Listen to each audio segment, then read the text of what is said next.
আসমান জমিন ও জীবনের সত্য আগে থেকেই, মানে 1400-1450 বছর আগে থেকেই কোরআনে আছে। আধুনিক বিজ্ঞান যা বলছে এখন, এবং আধুনিক বিজ্ঞানের কথা কখনো সত্য হয়, কখনো অসত্য হয়, কিন্তু কোরআনের কথার কোনো ব্যতিক্রম হয় না। তা অবিকল এবং অবিচ্ছেদ্য সত্য। আসসালামু আলাইকুম বন্ধুগণ। সূরা আম্বিয়ার 30 নম্বর আয়াতের প্রতি আপনাদের দৃষ্টি আকর্ষণ করছি। আউযু বিল্লাহি মিনাশ শাইতানির রাজিম। বিসমিল্লাহির রহমানির রহিম। আওয়ালাম ইয়ারাল্লাযিনা কাফারু আন্না সামাওয়াতি ওয়াল আরদা কানাত রাতকান ফাফাতাকনাহুমা। যাহারা কুফরি করে তাহারা কি ভাবিয়া দেখে না যে আকাশমণ্ডলীয় পৃথিবী মিশিয়া ছিল ওতপ্রোতভাবে, অতঃপর আমি উভয়কে পৃথক করিয়া দিলাম। ওয়াজআলনা মিনাল মাই কুল্লা শাইইন হাইয়্যিন, আর জীবন ধারণকারী সমস্ত কিছু সৃষ্টি করিলাম পানি হইতে।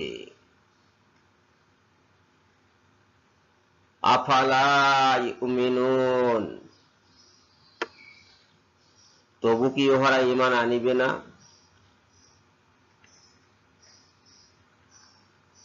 এখানে এই আয়াতে আমরা কি পেলাম?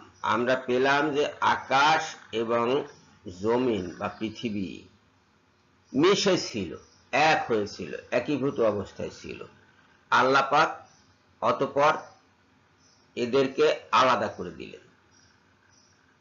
এই যে বাণী, এ বাণী সত্য বাণী, এটার কিছুটা ইঙ্গিত বা ইশারা পাওয়া যায় আধুনিক বিজ্ঞানের বিগ ব্যাং তত্ত্বে। সবকিছু একীভূত ছিল, বিগ ব্যাং এর মাধ্যমে পৃথক হয়ে যায়। তাহলে এই যে বিগ ব্যাং তত্ত্ব, এটা এখনকার তত্ত্ব।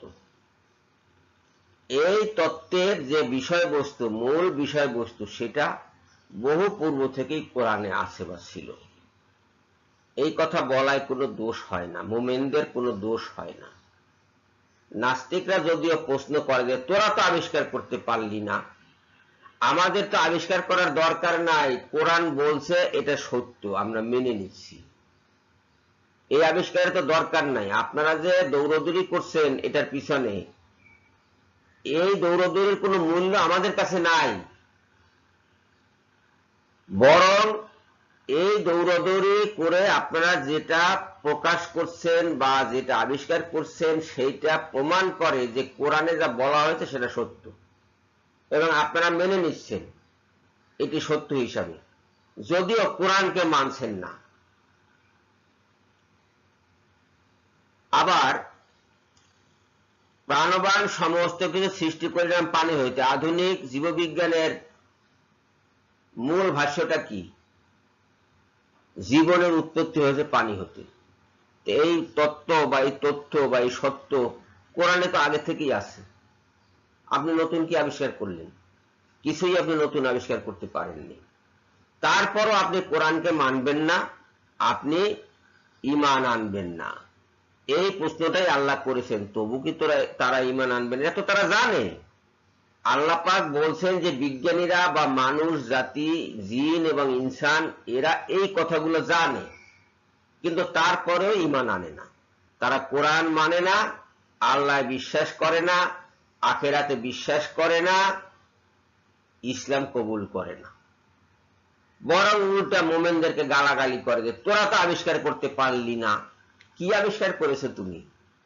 তুমি যা আবিষ্কার করছো, হাজার হাজার বছর ধরে চেষ্টা তদবির করে তোমরা যা আবিষ্কার করছো, এই আবিষ্কার মুমিনদের অনেক আগে থেকে জানা। এটা নতুন করে মোমেনদের আবিষ্কারের প্রয়োজন নাই। তারা আল্লাহর কথায় বিশ্বাস করে, কোরআনে বিশ্বাস করে, হাদিসে বিশ্বাস করে এবং জানে যে এখানে যা বলা আছে এটা সত্য।